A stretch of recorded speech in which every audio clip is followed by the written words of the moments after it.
Ah décidément je reviens d'une nouvelle séance de The Batman, toujours un gros kiff, mais rassurez-vous, on n'en parlera pas là. Pour ce qui est des vidéos dédiées à plein de choses qui sont en préparation, là on va vraiment parler d'actualité. Hey les geeks, c'est Mathéo et on se retrouve pour un tout nouveau récap ciné et série, votre dose presque quotidienne d'actualité à ne pas manquer, avec au programme du jour une fusion du casting de nouveaux projets, mais également quelques news Marvel, DC Comics, des dates de sortie également. Bref, ne perdons pas plus de temps, petit pouce vers le haut, abonnez-vous et actualisons.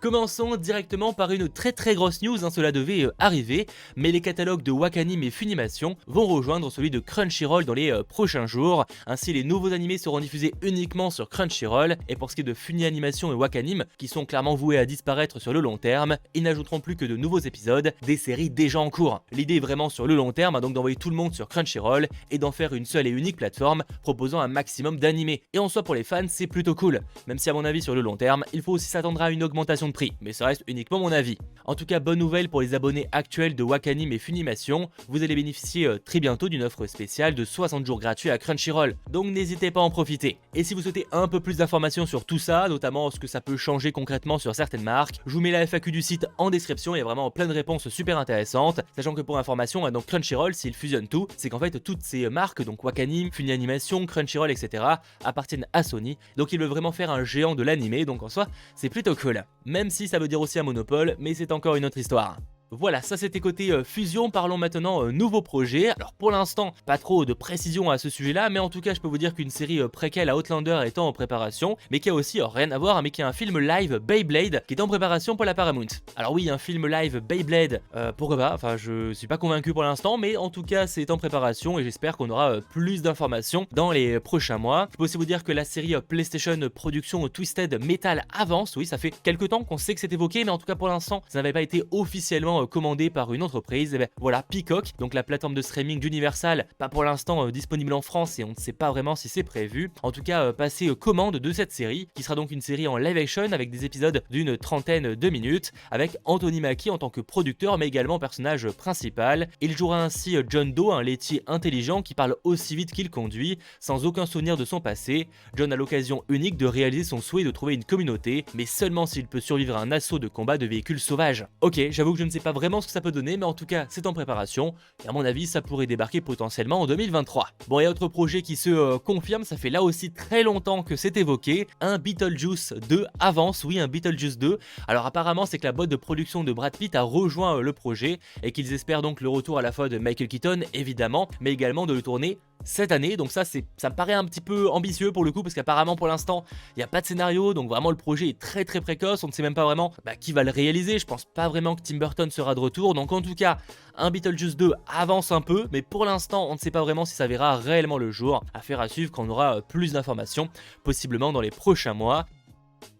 Et d'ailleurs, on attendait de nouvelles informations, notamment une date de sortie, et le nouveau film Disney Le Manoir Hanté se date enfin, il est donc prévu pour le 10 mars 2023 aux États-Unis. Et au casting, je rappelle, on a du très beau monde, Rosario Dawson, Tiffany Haddish ou encore Owen Wilson et Danny DeVito. Et ça va suivre une mère et son fils qui vont découvrir un manoir qui est plus qu'il n'y paraît, et en chemin ils vont rencontrer des personnages excentriques qui sont essentiels pour débloquer un mystère. A savoir que le film a déjà été tourné à la Nouvelle-Orléans et à Atlanta fin 2021. Autre date de sortie qui a été annoncée, mais du côté de Universal, concernant le film Renfield qui sortira donc le 14 avril 2023 date américaine, avec au casting Nicolas Cage, Nicolas Hoult ou encore Aquafina. Et dans cette histoire on va suivre l'assistant loyal mais torturé du patron le plus narcissique de l'histoire, Dracula, incarné par Nicolas Cage. Après des siècles de servitude, il décide de voir ce que la vie peut lui proposer d'autre. Le film est réalisé par Chris McKay, à qui l'on doit Lego Batman ou encore The Tomorrow War sortir sur Prime Video, sur une idée originale de Robert Kirkman, créateur entre autres de The Walking Dead et Invincible. Franchement j'ai assez hâte de voir ce projet, ça a l'air plutôt cool. Rendez-vous donc en avril 2023. Ça c'était côté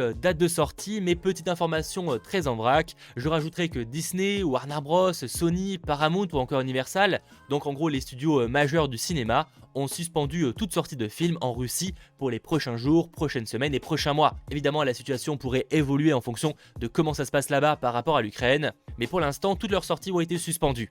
Voilà, ça c'était côté date de sortie, nouveaux projets, etc. Et bien parlons maintenant casting, il y a eu pas mal de choses ces derniers jours avec franchement de très très bonnes nouvelles. Déjà parlons Marvel avec notamment la série Disney Plus Ironheart. Le casting s'agrandit de plus en plus, on sent que le tournage est entre guillemets imminent. On a ainsi appris que Lyric Ross, qui a notamment joué dans This Is Us, rejoint Dominic Thorne ou encore Anthony Ramos dans cette série. Elle jouera donc la meilleure amie de Riri Williams. Riri Williams qu'on verra pour anecdote cette année, normalement en tout cas dans Black Panther Wakanda Forever. Visiblement la série Ironheart devrait plutôt sortir en 2023 sur la plateforme, et franchement j'ai assez hâte d'avoir plus d'informations.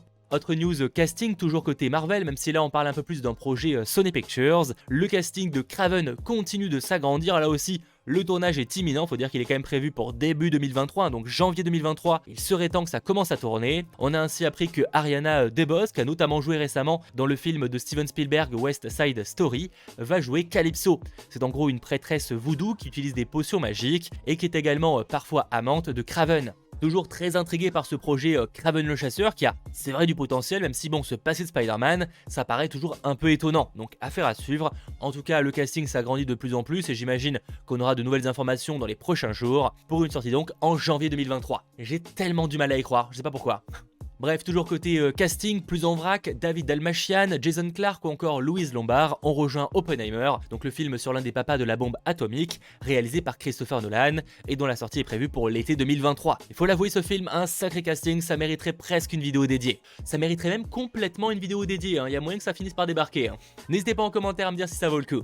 Toujours côté casting, Javon Walton, vu notamment dans la série Euphoria, a rejoint la saison 3 de Umbrella Academy qui devrait débarquer cette année. Et avant-dernière news casting, même si là on parle encore une fois de news casting officiel, toujours pour Netflix, Rupert Friend et Stuart Martin ont rejoint Rebel Moon réalisé par Zack Snyder, où l'on compte déjà au casting Sofia Boutella, Charlie Hunnam, Jimon Hunsu, Duna Bae et Ray Fisher. C'est l'histoire d'une colonie pacifique au bord de la galaxie qui est menacée par les armées d'un régent tyrannique, et désespérés, les colons envoient une jeune femme au passé mystérieux chercher des guerriers des planètes voisines pour les aider à prendre position. Rupert Friend serait apparemment le méchant principal, et pour ce qui est de Stuart Martin, ce serait également un méchant. La production devrait commencer en avril prochain, donc dans plus si longtemps que ça, et devrait durer jusqu'en novembre, pour une sortie possiblement en 2023. Il y a grave moyen. Pour anecdote, je rappelle que ce film de Zack Snyder était pensé à la base comme étant un Star Wars. J'en avais fait une vidéo dédiée il y a maintenant quelques mois, donc si ça vous intéresse, n'hésitez pas à aller voir ça. Sachant que justement, si j'en parle, c'est pour faire la transition avec la news suivante, qui est une news Star Wars, une rumeur, donc sortons les pincettes, concernant la série sur Obi-Wan Kenobi, forcément, série très attendue. Selon certains, Qui-Gon Jinn de Liam Neeson serait apparemment présent d'une manière ou d'une autre dans la série. Alors on sait pas vraiment si c'est juste sa voix, si c'est vraiment une apparition en physique, via des flashbacks, via des fantômes de force. Bref, n'hésitez pas à me faire part de vos théories en commentaire, ça reste pour l'instant uniquement de la rumeur, mais en soi c'est pas réellement improbable, histoire de mettre un petit peu de fanservice, même complètement du fanservice, et de jouer beaucoup sur la nostalgie, autant faire les choses à fond, de mon avis en tout cas. Personnellement je miserais si en tout cas il apparaît plus sur un fantôme de force, ce serait quand même assez cool. Je rappelle en tout cas que la série sur Obi-Wan Kenobi est prévue pour le 25 mai prochain sur Disney+, et évidemment on en reparlera, notamment quand il y aura un trailer. Bon, encore un peu de patience, je pense pas que ça débarque tout de suite, mais j'ai très hâte.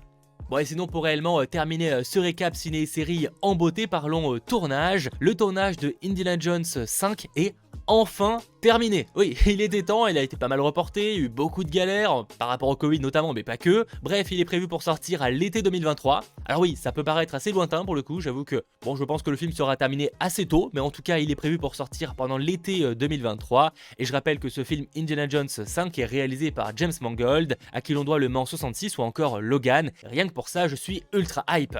Toujours côté tournage, celui de la 3ème saison de Outer Banks sur Netflix a commencé, idem pour celui de la saison 4 de la série DC Comics Titan. Et côté DC Comics, justement pour réellement terminer, le film Batgirl tourne en ce moment même, donc ça c'est pas vraiment nouveau, mais l'un des producteurs a annoncé que le film devrait sortir en décembre 2022. Alors il y avait quand même des informations qui laissaient supposer que oui, ça sortirait cette année, mais là apparemment ça se précise un peu plus pour décembre 2022. Alors en soi c'est pas improbable, au niveau du tournage et tout ça semble possible, mais ça voudrait dire que ça sortirait à peu près en même temps que Aquaman and the Lost Kingdom, même si lui sort au cinéma. Et d'ailleurs pour l'instant on ne sait toujours pas où ce film Batgirl sortira en France, parce que certes certes aux US et dans la plupart des pays c'est prévu sur HBO Max, sauf que nous normalement fin 2022 on n'aura pas encore. Donc est-ce que ça veut dire que ça va sortir au cinéma? Mais alors du coup ça voudrait dire qu'au cinéma pendant le même mois on aurait 2 films? Ça paraît un peu bizarre, donc affaire à suivre de ce côté là, pour l'instant pas trop de détails, mais en tout cas oui pour l'instant le film Bad Girl devrait bel et bien sortir au moins aux US pour décembre 2022. Et d'ailleurs toujours côté tournage on a aussi un premier regard sur le personnage qu'incarne Brendan Fraser, donc Firefly, le grand méchant du film. Bon pour l'instant c'est pas très clair, à voir ce que ça va donner, mais je suis quand même très intrigué. Voilà globalement les news qu'il ne fallait pas manquer ces derniers jours. J'espère encore une fois que ce récap ciné-série vous aura plu. Si c'est le cas, n'hésitez pas à lâcher le petit pouce vers le haut, à vous abonner. J'en profite pour remercier les différents sponsors de la chaîne, notamment les tout nouveaux Super Geek, Mehdi, Quentin ou encore Brian. Merci beaucoup à vous trois. Je ne vous garde pas plus longtemps, on se retrouve très bientôt pour de nouvelles vidéos, de nouveaux lives, que ce soit sur Twitch mais également sur la chaîne YouTube, comme notamment à 100% d'ici dédié à The Batman qui sera prévu ce dimanche, donc soyez à l'affût. On se retrouve donc très vite. C'était votre geek Mathéo. Ciao tout le monde.